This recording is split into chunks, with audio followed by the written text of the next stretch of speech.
It's going to be interesting because the first two picks of the NFL draft were both edge defenders, basically pass rushers. Travon Walker went number 1 overall, and then the Lions drafted Aiden Hutchinson, a defensive end, number 2 overall. And a lot of people said that Aiden Hutchinson should have been the number 1 overall pick. And so I just think the storyline here, what's going to be interesting to follow as the years go on, is who's going to be a better player, Travon Walker or Aiden Hutchinson? Who becomes the better edge defender? As the years go on, they will constantly be compared, I think, as they should be. And did the Jaguars get it right? I don't know, but I'm really curious as the years go on to find out. Aiden Hutchinson's a great player. It's a bit weird. He's not Myles Garrett. Myles Garrett, I think partially that's just to show how good Myles Garrett is. I think Myles Garrett, Von Miller before him. Aiden Hutchinson is never going to be the best defensive end in the NFL.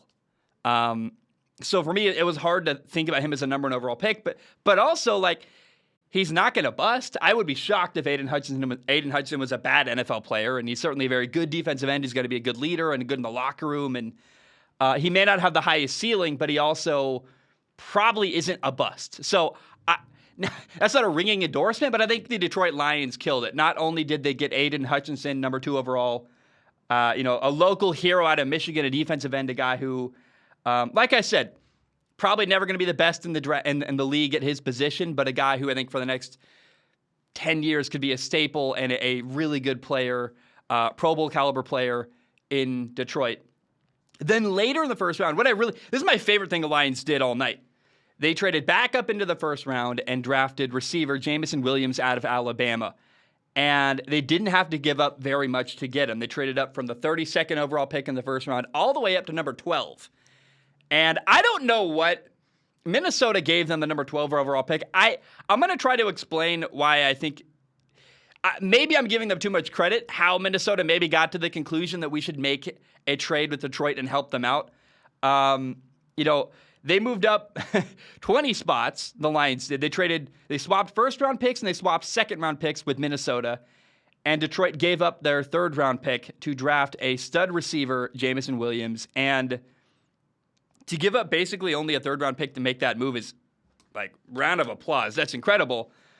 Why did Minnesota agree to the trade? That's the question. You're like, Minnesota, that's very weird. I know you got a new GM. Is he inexperienced? What's happening here?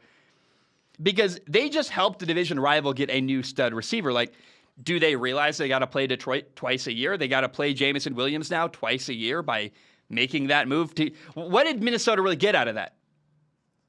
And it feels like Minnesota made a bad move here. Although, and I don't know that Minnesota really saw this far ahead. If I give them credit for that, it might be giving them too much credit. But here's how things worked out. The Lions trading up and drafting a receiver number 12, the cascading effect that had on the draft was that by the time the Packers were drafting number 22 overall, there was no receiver available for them to draft. And I don't know that I don't know that Minnesota Vikings trading away their 12th pick to the Lions saw this far ahead. But if you ask yourself in hindsight, would you rather Aaron Rodgers and the Green Bay Packers have Jameson Williams or the Detroit Lions? I'm like, I'll give that guy to Jared Goff all day. What I don't want to happen is have Aaron Rodgers get a really good receiving weapon. And so, in a weird way, maybe Minnesota just really helped to handcuff the Green Bay Packers a little bit more and remove a receiver off the board from them. I don't know that anyone else is going to make that connection. I don't know that it was even intentional, but it's kind of a hilarious way things worked out. I got to say about the Lions, man, I really, really love that they are building around their quarterback, Jared Goff. He's expensive.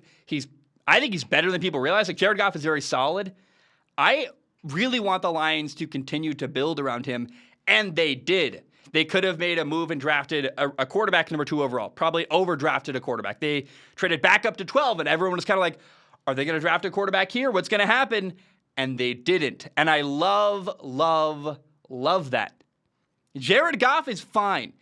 I think he's good enough for now. You're paying him a ton of money. And I don't know that anybody available in the draft is going to be good enough to supplant Jared Goff anytime soon. I thought the best angle for Detroit was to build around their young quarterback.